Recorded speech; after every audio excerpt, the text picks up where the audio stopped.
Hey guys, it's What to Wednesday, and I'm having a little bit of a heart attack moment because I was on my OneDrive and I was moving folders around from my personal to work OneDrive, and I accidentally deleted the entire PC Answers folder off of the drive before I copied and pasted it to the PC Answers drive.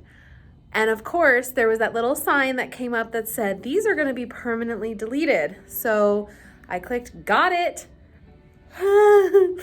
Anyway, cue stomach gut punching. You know what I mean. You know that feeling.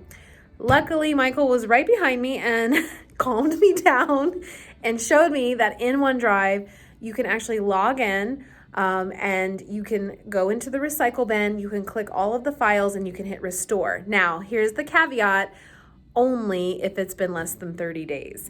After 30 days, you're totally out of luck. So today's What to Wednesday is this.